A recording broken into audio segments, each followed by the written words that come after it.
Okay, we're continuing here in chapter 17, beginning with slide number 23, talking about the military dimension of national security policy. The U.S. spending is more than any other nation. We spend more than 40% of all military spending worldwide. In 2010, again, this is 10 years old, but I'm sure it's comparable. We spent $600 billion. That was our defense budget for the year. That's 5 times that of China and 8 times that of Russia. So despite China and Russia flexing its muscles, the U.S. military is by far the largest military in the world. I put a link there in slide number 23 at the bottom. And I encourage you to watch it. I would show this in class, but obviously we can't. But it's a clip from President Eisenhower's farewell address in early January of 1961. And one of the things he warned about, because again, how large our military is and how many industries support our military. Okay, Grumman, Lockheed Martin, there's a number of them. And one of the things that Eisenhower was concerned about, again, having been the commander of the U.S. military in Europe in World War II, and then, of course, president and commander-in-chief, he was concerned about something he called the military-industrial complex. And what that is again, this symbiotic relationship between business, government, military, and war. In other words, he was very concerned that war would become big business. And so it's worthy watching there. I think I put the link there on the slide, and also the section where he talks about that. It's from 6 minutes and 51 seconds to 11 minutes and 30 seconds. You're welcome to watch the whole thing. I think it's really good. But one of the other things he warned of is the concern that all of this government funding is going towards education, higher education in colleges, in particular science and scientists. And one of the things he was also concerned about, I think this was very prescient in 1961, was the fact that research and what science is discovering, and what is science trying to discover? They're trying to discover the truth. Okay, when you go and weigh yourself on a scale, you're looking for the truth. Some of us don't want to see the truth, but nevertheless, we're looking for truth, right? How much do I weigh? That's the same thing what science is supposed to do, right? Because is this idea of revealing truth. And one of the things that Eisenhower was very concerned about is if truth, science, scientific research, scientific discovery is diverted or controlled by, or at least managed by the funding coming in from the federal government, it's going to determine what science does and doesn't do. It's going to determine what science sees and doesn't see. It's going to determine what is promoted and what is not promoted, okay? And he was just very concerned about that. And I think it's, again, if we were in class, I would love to talk about that and love to hear your thoughts on that, because I think it's something that we need to be very concerned about, okay? Where the rubber meets the road today is the idea of global warming and climate change. Many of the main scientists who are warning about climate change and global warming are basically funded through the university system based on government funding. What I've discovered is many of the scientists who are not as concerned about global warming and climate change are retired and no longer on the government payroll, if you will. Okay, does that affect science? Does that affect what we see and don't see? Does that affect what we promote and don't promote? Again, I would love to have a conversation about this in class. We tend to have pretty lively discussions on this, but I want you to at least watch this, because Eisenhower was warning of these two things, the industrial complex and then the government funding of scientific research. I just find it very, very interesting, and I hope you do too. If you go to the next slide, number 24, talking about America dealing with nuclear war. Typically, we had a deterrence policy. Again, we were trying to deter other nations from becoming communist.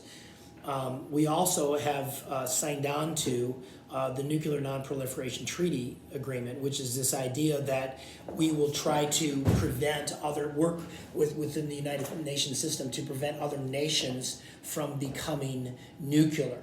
Okay, again, consider a nuclearized North Korea. Is that a good thing or a bad thing for the world? Okay, a nuclearized Iran. Okay, well, you've got radical Islam dominating the worldview and the political sphere in Iran. Is it a good thing for them to have access to nuclear tipped missiles? Okay, so this idea of trying to stop that. In the Cold War, when the United States and Russia were the main belligerents, if you will, and each nation had nuclear weapons, they engaged in something called MAD, Mutually Assured Destruction. And it was an idea of deterring the use of nuclear weapons because of the thinking, listen, if I press this button and it destroys your nation, guess what? You're going to find out and destroy it before it hits you, and it's going to destroy our nation. Not only is it going to destroy our nation, it's going to destroy the world. So there's an aspect of deterrence to using nuclear weapons. If you realize that if I press the button, Russia's going to press the button, we're going to destroy the world. So actually, ironically, in this huge, the power at the disposal of the U.S. and the Soviets, inadvertently, basically lessened the chance of nuclear war because of that principle. What do we have as a country? We have something called the nuclear triad. In other words, this is our delivery systems for missiles and for nuclear weapons. Okay, the nuclear triad is land-based missiles, submarine-based missiles, and then bombers from the air. And so, if you have a triad delivery system for nuclear weapons, you've got a second strike capability. Okay, so we launch a ground-based missile and it hits Russia. Okay, they launch one back. Okay, well, let's say the one they launched back destroyed our weaponry on the ground. But now we've got nuclear subs parked somewhere in the ocean, and Russia doesn't know where they're at. Well, guess what? You can launch a second strike, or maybe even a third strike if you got aircraft in the air. Okay, things of that nature. Because so we try to make sure that we've got multiple means of delivering warheads. If you shift over to slide number 25, talking about conventional war, America generally, we have the capability to fight a conventional war. Okay, tank against tank, plane against plane, ship against ship. Okay, we don't have the means to fight a World War II kind of a conflict. Okay, because again, if we did, none of you or most of you that are listening to this video or watching this video would even be able to do it, because most likely you would have been conscripted into the military. That's how much American life changed during World War II. But we don't have a draft, and we don't have that type of mass conscription of young people. So we have the means to fight two regional conflicts simultaneously with the amount of troops we have. We do not have the means of fighting the type of committing massive troops into theaters of conflict into Europe and into the Pacific like we had in World War II. And the only way to do that is you'd have to develop a national draft. Okay, we've got about 500,000 regular troops and about 300,000 in reserve.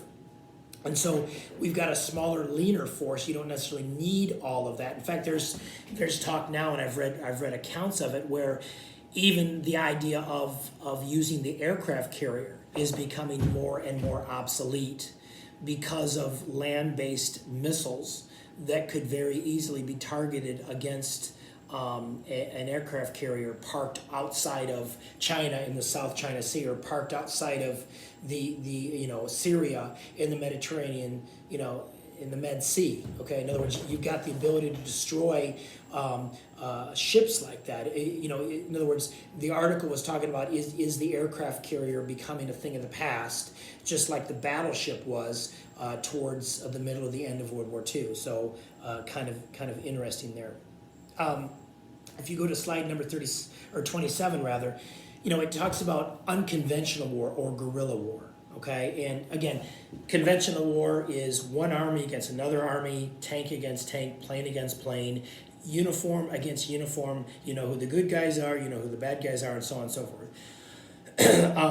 In Vietnam, you had an unconventional war, okay, a guerrilla war, where you had troops that were not good at fighting in a ground war, but boy, they were great at hiding and launching insurgencies from the jungle. That's the same thing you had in Afghanistan. Again, what is Afghanistan? The topography and geography there. You got all kinds of caves and all kinds of mountains. Good luck sending a bunch of tanks in there. Okay, like we did in a Desert Storm in 1991. Okay, the geography of Afghanistan is not suited for that. Okay, so the challenge is, how do you fight that? And one of the ways, we fought in the war on terror, even before we started committing troops in, is just, trying to win hearts and minds. Okay, in other words, trying to psychologically trying to win over people, dealing with bank accounts. Okay, freezing the assets of terrorists so that they could not purchase more weapons and things of that nature. In other words, there's different unconventional ways you can fight a war. Again, the war on terror that President Bush declared, where do you fight that? What country are we fighting against? What does their army look like? What does the uniform look like? Do they have tanks? In other words, it's a very unconventional thing, because when you're fighting terror, it's almost as if you're fighting an ideology, okay? Radical Islam, or any destabilizing ideology that, again, they don't necessarily wear uniforms, and they're not basically housed in one particular country or another, okay? And so that's part of the challenge, is the U.S. military is not structured to fight these types of wars well. Okay, you throw in terrorism, you throw in eco-terrorism, where you can basically degrade the environment. You deal with some sort of internet terrorism, things like that. These are the new forms of warfare that our military is having to deal with. And so it's just very, very interesting. If you go to the next slide, slide 28, what we're dealing with in the war on terror is something called transnational terrorism. Again, I've kind of already alluded to that. This idea that it's not housed exclusively in Afghanistan.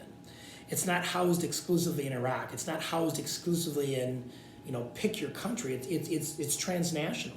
It's all over the place. And so, when you've got terrorists that are trying to alter the balance of power in the Middle East, it's really, really hard, and one of the things that they engage in is something called an asymmetric war, okay? And that's a war where you've got a very strong nation fighting against a much, much weaker group, so you've got unequal military resources. So if you gathered all of the terrorists in Al-Qaeda, okay, and gave them uniforms and even gave them tanks and gave them planes and gave them ships, and then they went straight up against the U.S. military, I guarantee you the U.S. military would crush them very, very quickly, okay? Because it would be almost no contest. So what terrorists do is they engage in asymmetric warfare. They try to even the playing field up by, like taking over an airplane and flying airplanes into the World Trade Center, into the Pentagon, and things of that nature, okay? In other words, trying to even the playing field, maybe suitcase nukes, maybe dealing with some form of terrorism with the United States communication system or things like that. In other words, you can't go straight up against a conventional war-making machine, but you can even the playing field doing different things. Okay, and that's this idea of transnational terrorism. I'm going to conclude there. We'll resume on slide 29 next.